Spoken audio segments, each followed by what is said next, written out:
¿Qué hacían tus padres que parecía normal y ahora te das cuenta de que era raro?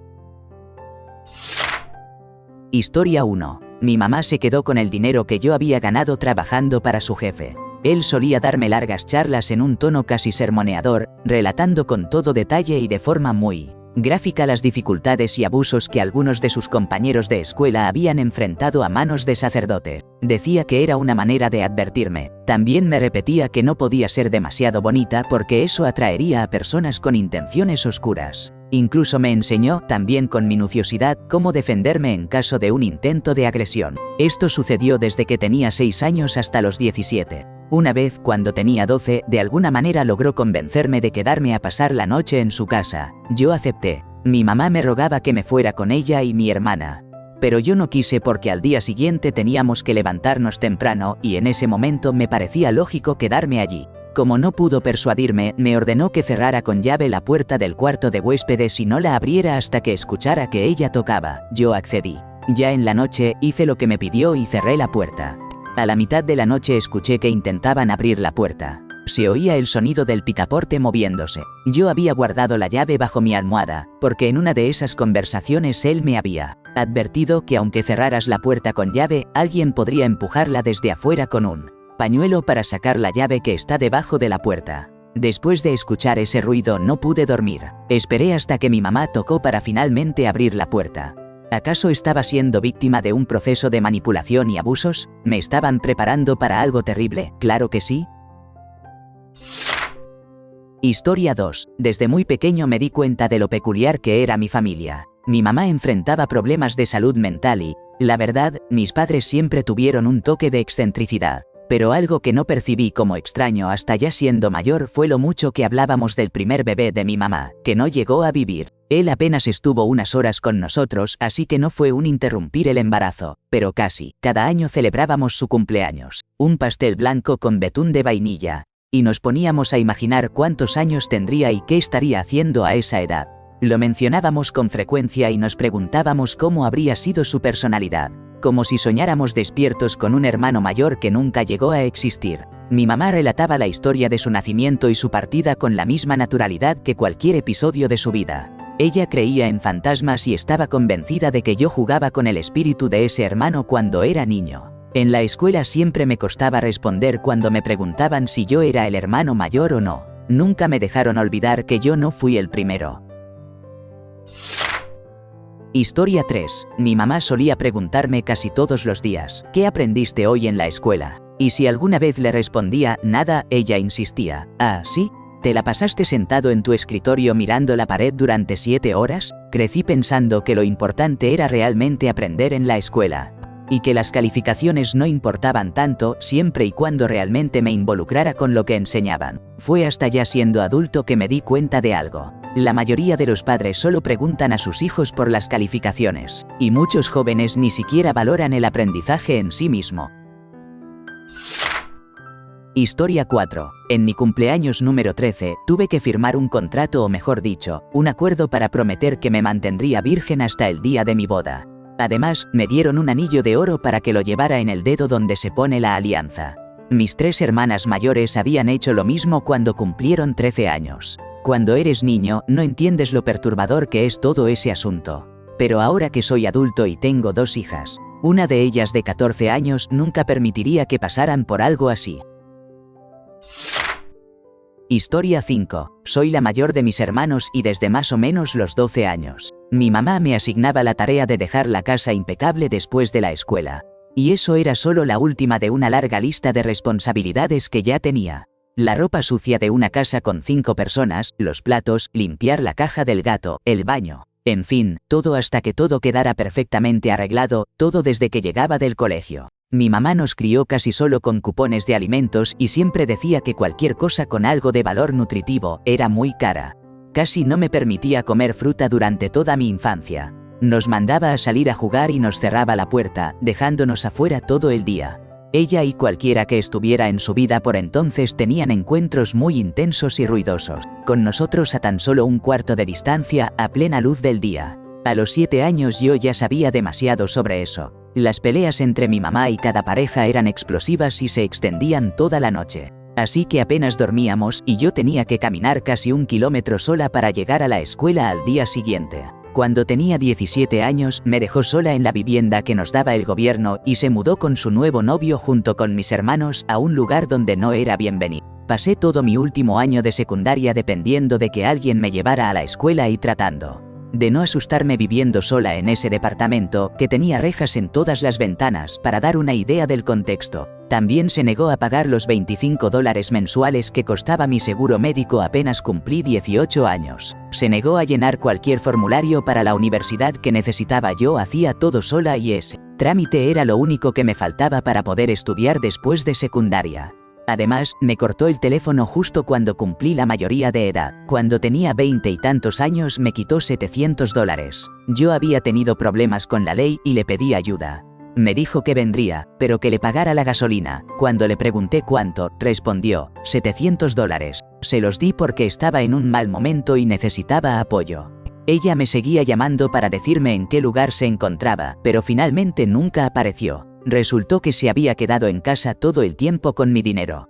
No me di cuenta hasta hace unos años, ya en mis 30, que jamás se me cruzaría por la cabeza hacerle algo así a algún hijo que tenga. Mi mamá, la verdad, es muy rara. Historia 6. No es raro en un mal sentido, pero cuando era niño rompí una ventana del sótano mientras jugaba afuera con una pelota. Mis padres se dieron cuenta por casualidad justo antes de que llegara un mal clima. En lugar de enojarse, me sentaron y me explicaron que las cosas se pueden romper, pero que cuando pasa, lo importante es contárselo a un adulto para que lo puedan arreglar. Me dijeron que si no hubieran visto la ventana rota, la lluvia habría entrado al sótano durante varios días y eso habría sido muy grave. Me prometieron que mientras fuera un accidente honesto, nunca se enojarían si rompía algo, solo debía decírselo para poder repararlo. Y cumplieron esa promesa durante toda mi infancia. No muchos niños tienen esa suerte, la verdad. Historia 7. Mi mamá me hacía escribir cartas para mi abuela que, por cierto, ya estaba muerta antes de que yo naciera, así que nunca llegué a conocerla y luego yo las dejaba sobre la repisa de la chimenea. Ella las tomaba y fingía que unos ángeles venían a recogerlas y se las llevaban con mi abuela. Cuando empecé a salir con mi esposa, que también creció en un ambiente muy religioso, le conté esto. Su reacción fue de puro horror. Me miró y dijo, «Entonces tu mamá hacía lo mismo que con Santa Claus pero con tu abuela muerta». Historia 8. Amigo, en mi familia nos aferrábamos a supersticiones antiguas mucho más tiempo que lo normal. Por ejemplo, si no encontrábamos las llaves del carro, seguro que era un demonio. ¿Se le apagaba el teléfono a alguien? ¿Maleficio? ¿Alguien se enfermaba? Sin duda era el mal de ojo. Y no era en broma, lo decían completamente en serio. Esto se volvió tan fuerte que, de niño, hasta yo empecé a creer en esas cosas. Pero lo más loco de todo fue un día que llegué de la escuela y mi mamá estaba en el pasillo, pálida y temblando, asegurando que de repente había un líquido rojo que caía del techo. Spoiler, no había ni una gota. Resulta que ella estaba sufriendo unas visiones perturbadoras, algo que recién comprendí bien cuando fui creciendo y pude desenredar todo ese enredo, pensándolo ahora. Sí, eso fue un completo ¿qué diablos? Historia 9. Desde muy pequeño terminé convirtiéndome en una especie de confidente para mi mamá. Y la verdad, ningún niño debería llevar sobre sus hombros las sombras que arrastra una madre. Cuando tenía apenas 7 años, supe que su padrastro había ejercido contra ella una violencia terrible y que también la había sometido contra su voluntad, y que mi abuela era consciente de ello, pero nunca hizo nada para detenerlo. Ese peso, esa cicatriz profunda que ella arrastraba, se volvió parte de mí también. Sé que no tuvo muchos a quien contarle su historia, que quizás se sentía sola, pero nunca entendí por qué decidió vaciar todo ese dolor justo sobre mí, su hija menor. Su vida fue una cadena de tormentos, no me cabe duda. Y aunque trato de encontrarle sentido, cargar con esos secretos tan sombríos a tan corta edad dejó una herida que el tiempo no ha logrado borrar. Historia 10. Mi mamá creció con una mamá que siempre acogía animales, de todo tipo, pero más que nada para ayudarlos a recuperarse. Zarigüeyas, mofetas, gatos, pájaros, erizos, lo que fuera. Y bueno, al crecer, en lugar de que mi mamá adoptara animales, adoptaba personas. Tiene un corazón enorme, increíble, pero ella encontraba gente y prácticamente los adoptaba. Les daba dinero, les buscaba dónde quedarse, les llevaba comida, todo eso. No era extraño que en nuestra casa hubiera gente extraña entrando y saliendo continuamente. Recuerdo bien a mí misma brincando en la cama elástica, preparando sándwiches, jugando en la computadora, todo eso con completos desconocidos. De niños lo llevábamos con naturalidad, pero ahora que soy adulto y lo pienso, ¿no fue eso demasiado peligroso? Historia 11. Crecer en una casa donde mis padres nunca se hablaban y parecía que también nos alentaban, a mis hermanos y a mí, a no comunicarnos entre nosotros ni con ellos fue algo muy difícil. La regla era clara. Los niños debían ser vistos y no escuchados, siempre con esa rigidez típica del aguanta y no te quejes. Vivíamos cada quien su propia vida, totalmente cerrados emocionalmente. Desde el momento en que me fui de casa, supe que eso no era normal porque fuera tenía conversaciones profundas y reales con mis amigos. Sin embargo, esa falta de conexión me dejó muy desajustado emocionalmente durante mucho tiempo. Ahora entiendo que lo que viví se llama negligencia emocional infantil. Algo que realmente existe y que puede afectar gravemente la salud mental y la manera en que nos relacionamos con los demás. Por suerte, me di cuenta y busqué ayuda profesional. Todavía estoy trabajando en cómo regular mis emociones y ser más abierto en mis relaciones. Pero, claro, mis hermanos y padres simplemente lo ignoran y siguen con su silencio cómodo. No he hablado con mis padres en 20 años. Si estás pasando por algo parecido, no estás solo. Siempre puedes escribirme por mensaje directo, aquí estoy para escucharte. Historia 12. Estaban en una secta. Al principio ni me di cuenta porque no vivíamos en la granja junto con los demás, aunque sí llegamos a quedarnos ahí después. Pero ellos estaban muy metidos y conectados con ese grupo, y prácticamente todas sus decisiones estaban influenciadas por esa relación. De hecho, a menudo recibíamos a personas extrañas en nuestra casa, lo cual ahora sé que era completamente inapropiado, sobre todo porque tenían 5 hijos pequeños. Pero en ese momento todo parecía algo normal. Historia 13. Éramos muchos en casa y mis padres realmente no tenían el dinero para llevarnos a parques de diversiones ni a lugares caros para entretenernos. Así que, la mayoría del tiempo, jugábamos a la pelota, saltábamos la cuerda o cosas por el estilo. Pero si en algún paseo veíamos una colina bien verde y espectacular, no era raro que alguien gritara, «¡Detente aquí!». Entonces todos salíamos corriendo del auto y nos poníamos a rodar por la cuesta hasta que estábamos totalmente agotados, todo gratis y con muchísima diversión. Historia 14. Mis padres me daban charlas sobre el peligro de los extraños. Y no era esa versión infantil que te enseñan en la escuela primaria. Ellos entraban en todos los detalles, diciéndome que si salía sola a algún lugar, alguien me secuestraría, me metería en una van, me ataría, me violaría, me mataría y enterraría mi cuerpo donde nadie pudiera encontrarlo. Yo tendría como 6 años. No me di cuenta hasta más grande que esas charlas no eran normales. De hecho, gracias a eso desarrollé mucha ansiedad cuando tenía que estar sola en público. Todavía mis padres no entienden muy bien por qué tengo ansiedad y trastorno obsesivo compulsivo.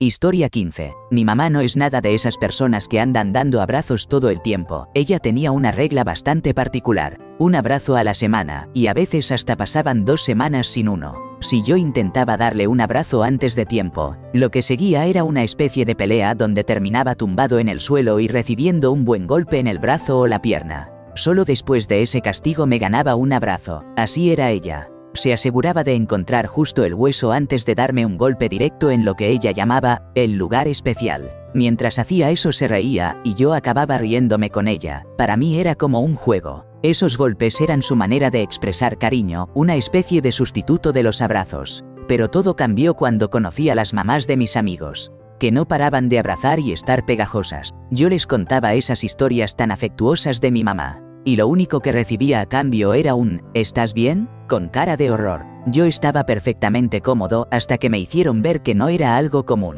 Y ahora, con mi pareja que es súper cariñosa, a veces me siento un poco abrumado, pero poco a poco le voy agarrando la onda. Todo es cuestión de acostumbrarse.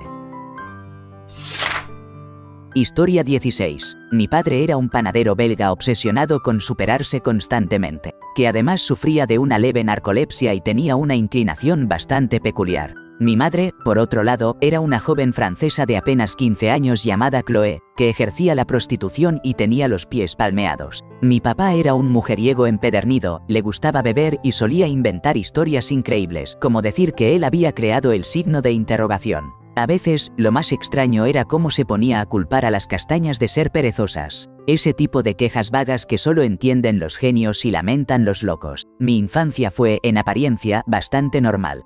Veranos en Rangún, clases de trineo, y en primavera nos dedicábamos a fabricar cascos de carne. Si me portaba mal, me metían en un saco de arpillera y me castigaban con cañas, nada fuera de lo común para la época. Cuando cumplí 12 años me entregaron mi primer escriba. Y a los 14, una mujer zoroástrica llamada Vilma me realizó un ritual de afeitado íntimo. Te digo, no hay nada comparable con esa experiencia, es algo alucinante. Te lo recomiendo si alguna vez quieres probarlo. Historia 17. Mi papá era muy controlador con mi mamá. Ella recibía regaños constantes si las latas en la alacena no estaban alineadas perfectamente. Decía que las sopas no estaban en fila, que los guisantes tampoco, era imposible soportarlo. Pero mi mamá siempre lo escondía, como si nada pasara. Él incluso ocultaba papeles en lugares extraños para asegurarse de que ella hubiera limpiado bien. Más adelante, yo entré en una relación igualita, pero aún peor. Sin embargo, he logrado romper ese ciclo.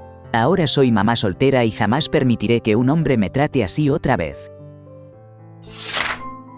Historia 18. Cuando era niño, mi papá solía hacer comentarios sobre el cuerpo de mis amigas, decía cosas como, está muy desarrollada para tener 12 años, y luego no perdía oportunidad para salir a verlas en traje de baño, o decía, esa es puro músculo, nada de curvas. También escuché frases hirientes como, es tan fea que hasta los cucarachas salen corriendo. Con el tiempo, ya de adulto, entendí que él era un depredador y una persona realmente asquerosa. Después de que me violentó siendo mayor, tomé la decisión de cortar todo vínculo con él para siempre. Hasta hoy, todavía lucho con problemas de imagen corporal que quedaron marcados por lo que hizo ese hombre.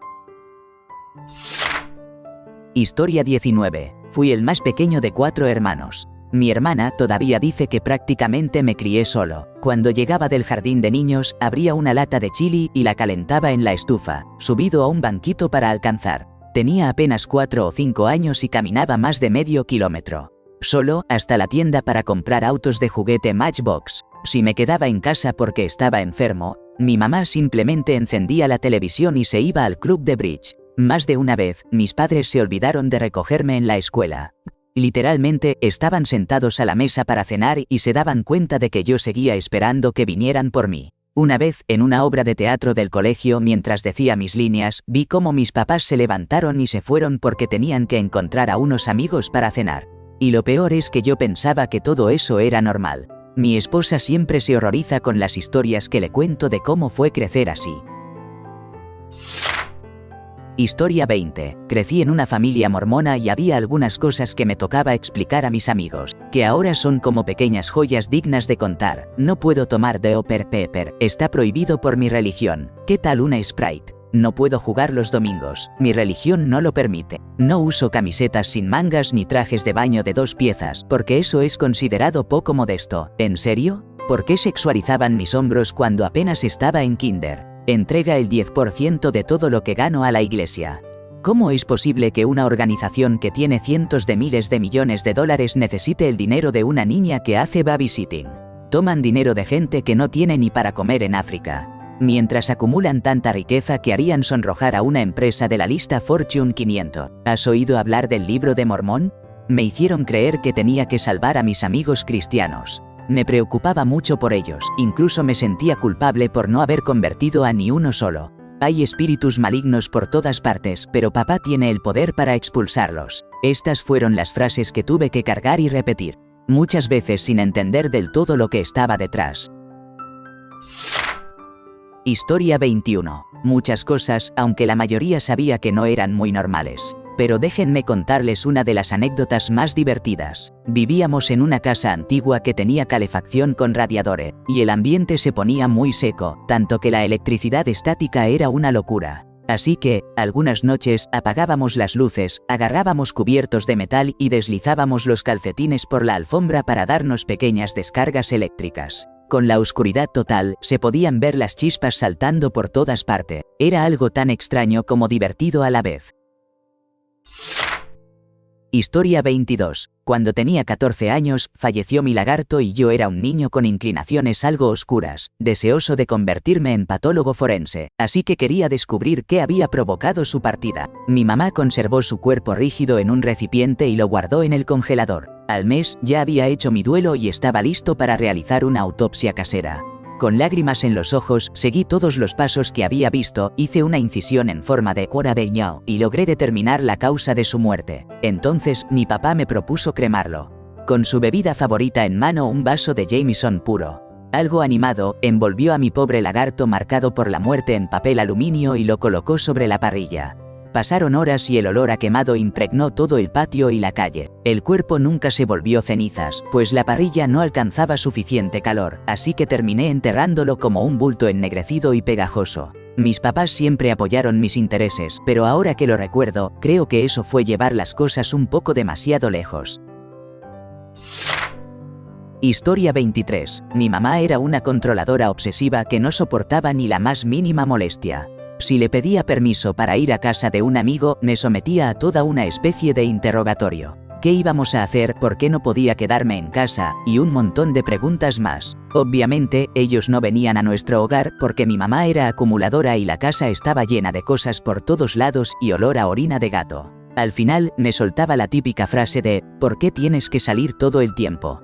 ¿O por qué no puedes quedarte en casa? Y después seguía con el clásico, supongo que no quieres pasar tiempo conmigo. Todo eso era agotador y casi siempre terminaba con un no de su parte. Recuerdo que una vez estaba en la casa de una amiga y su mamá le preguntó si podía salir a algún lado. La mamá solo hizo un par de preguntas simples y le dijo, sí, está bien, diviértete. Y ahí caí en cuenta de que mi mamá nunca me decía eso. Nunca parecía contenta cuando salía con amigos y fue en ese momento cuando entendí que su forma de actuar no era normal. Ahora mi mamá y yo nos llevamos bien, pero no somos cercanas y todavía me molesta mucho la forma en que se comportaba cuando era niña. Historia 24. Mis padres nunca pagaron seguro médico para mis hermanas y para mí. Por eso, básicamente no íbamos al doctor. Si necesitábamos ir al dentista teníamos que viajar hasta México, más de 10 horas, solo para hacernos algún tratamiento dental. Cuando íbamos para allá, mi mamá aprovechaba para traer una variedad de medicamentos y antibióticos. Si alguien se enfermaba, mi mamá se convertía en doctora, farmacéutica y enfermera al mismo tiempo. Incluso allí les vendían jeringas y todo lo necesario. Además, mi mamá confiaba mucho en los remedios caseros. Nos llevaba a la casa de unas señoras que nos hacían masajes en el estómago y nos hacían tomar unas bebidas carbonatadas que eran realmente desagradables. Gracias a Dios, nunca llegamos a necesitar atención de emergencia. Historia 25. Mis padres tenían una forma muy particular de manejar cuando estábamos enojados. A eso le llamaban el no process. La idea era que descargáramos toda nuestra rabia, pero sin lastimar a nadie. Por ejemplo, nos pedían que gritáramos dentro de una almohada, que chilláramos en nuestra habitación, que dijéramos todo lo que nos gustaría decirle a la persona que nos había molestado, o que golpeáramos el colchón con todas nuestras fuerzas. Era como una especie de válvula de escape obligatoria para sacar toda la furia que llevábamos adentro. Lo curioso es que nunca entendí de dónde salió ese nombre, no process, y hasta que crecí me di cuenta de que nadie más sabía ni qué era eso ni de qué hablaba cuando lo mencionaba. Historia 26. Mis padres son doctores y mi hermana desde niña quiso estudiar medicina. Así que en muchas de nuestras cenas la conversación giraba alrededor de cirugías, casos médicos y todo ese rollo. Hablando de los pacientes que atendieron ese día, por ejemplo. Gracias a eso, terminé aprendiendo mucho vocabulario médico, y a veces olvido que no todos crecieron rodeados de ese tipo de charlas, y que a algunos incluso les puede dar un poco de incomodidad. Cuando se presentan situaciones difíciles, como la enfermedad o la muerte de alguien cercano o conocido. En nuestra familia siempre tendemos a enfocarnos demasiado en la parte médica, tratando de entender todos los detalles técnicos. Por ejemplo, hace poco falleció un conocido de la familia, y pasamos casi media hora en el chat del grupo discutiendo cuál podría haber sido la causa exacta de su muerte. Fue en ese momento que me di cuenta de lo extraño que es ese tipo de reacción ante la muerte. Como si esa fuera la forma natural de afrontarla.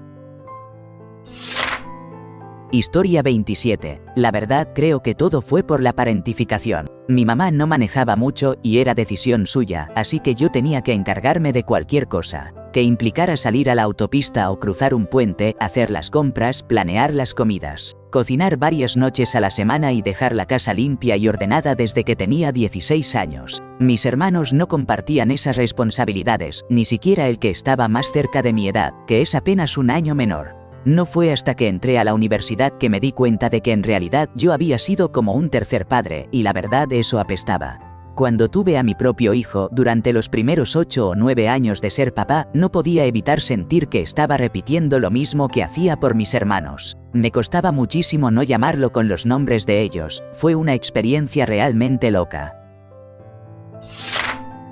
Historia 28. No es tanto lo que hicieron, sino más bien las circunstancias de su relación. Mis padres tienen una diferencia de edad bastante grande. Mi mamá tiene 45 años y mi papá 68 ahora. Con el tiempo, empecé a darme cuenta de lo extraño que era eso, y la verdad me generó bastante conflicto interno, sí, ya te lo imaginas. Mi mamá era joven y mi papá recién divorciado cuando se conocieron. Y, para colmo, él era su jefe, qué complicado. Pero a pesar de todo, son felices, siguen casados y me gusta pensar que mi hermana y yo salimos bien gracias a su amor y a la manera en que nos criaron. Ahora bien, algo más positivo que quiero compartir. Siempre pensé que era súper normal que las familias participaran como voluntarias en centros y eventos culturales. Somos cajunes, y mi papá dedicaba muchísimo tiempo a hacer voluntariado en este tipo de actividades, ya sea en centros culturales como el Jean Lafitte o en eventos de la cultura cajún, cocinando y tocando música con su banda de música francesa cajún. Incluso llegó a tocar para shows de cocina cajún, y tuvimos un segmento en Comidas Extrañas de América. La gente se queda impresionada cuando cuento todo lo que viví de niño. Porque para nosotros era común saber que íbamos a algún lado a ayudar y que papá ya estaba empacando sus violines para salir a tocar. Historia 29. Me la pasaba mudándome de casa en casa, cambiando cada 6 meses o un año, viviendo con diferentes personas. Casi nunca la veía porque ella estaba trabajando 2 o 3 empleos al mismo tiempo. No fue hasta ya en mis 20 años que me di cuenta de que, durante la mayor parte de mi infancia, básicamente éramos personas sin hogar. ¡Qué locura! La verdad es que esto empeoraba porque a ella le gustaba vivir así, por el trauma que había vivido. Podríamos haber dejado de andar de un lugar a otro, dejando que nos metieran en cuartos de repuesto, habitaciones ya ocupadas o sótanos sin terminar, en cualquier momento que hubiéramos querido. Historia 30. Mi mamá siempre me ha tratado como si fuera su terapeuta gratuito. Y la verdad es que sigue haciéndolo. Se la pasa quejándose de mi papá todos los días. Pero lo que me sorprende es que se molestó muchísimo y me acusó de querer destruir su matrimonio cuando, para ser sincero, solo le ofrecí una solución directa, el divorcio. Creo que en el fondo disfruta insultarlo. Oficialmente dice que sigue en el matrimonio por mí, gracias mamá. Pero en secreto parece que espera con ganas la noche para echarle más leña al fuego y criticarlo de nuevo. No digo que sus quejas no tengan razón, pero si odias tanto a alguien, ¿no deberías hacer algo al respecto? Todo esto se vuelve cansado con el tiempo, sobre todo porque mi papá también se queja, aunque en menor medida, y encima se lanza con ataques personales hacia la religión y etnia de mi mamá, y espera que yo tome partido por él. La verdad, cuando termine la secundaria en un año, voy a cortar contacto con ambos. Acabo de darme cuenta de que solté toda esta carga de golpe, pero quizás alguien en internet ha pasado por algo parecido, así que lo dejo aquí. Historia 31. Para ponerles en contexto, yo vivo en Australia y cuando era niño, en la casa nos visitaban un montón de enormes arañas cazadoras, esas que pueden medir desde 5 hasta 15 centímetros de punta a punta de sus patas. Son impresionantes y causan un poco de inquietud, pero en realidad no representan peligro. Mi papá siempre las llamaba Boris y nos repetía: Boris nunca te hará daño, salvo que tú se lo hagas a él. Desde pequeños nos enseñó a no eliminarlas, sino a atraparlas con cuidado y llevarlas afuera para liberarlas. Suena bastante normal, ¿no? Bueno, aquí viene lo curioso. Mi papá quería que las agarráramos con las manos, y no es un chiste. Recuerdo claramente que mi hermanito fue la víctima perfecta para que papá nos diera esa lección. Mi hermano tenía unos 4 años cuando papá atrapó a Boris de la pared e intentó pasárselo a él para que lo sacara afuera. Las patas de Boris sobresalían por todas partes, moviéndose rápidamente en esas manitas tan chiquitas. Obviamente, mi hermano se llenó de miedo y terminó soltando a Boris, que ni lento ni perezoso salió corriendo y desapareció por varios días. Para ser sincero, creo que eso marcó mi relación con mi papá y con las arañas, que hasta el día de hoy no es la mejor.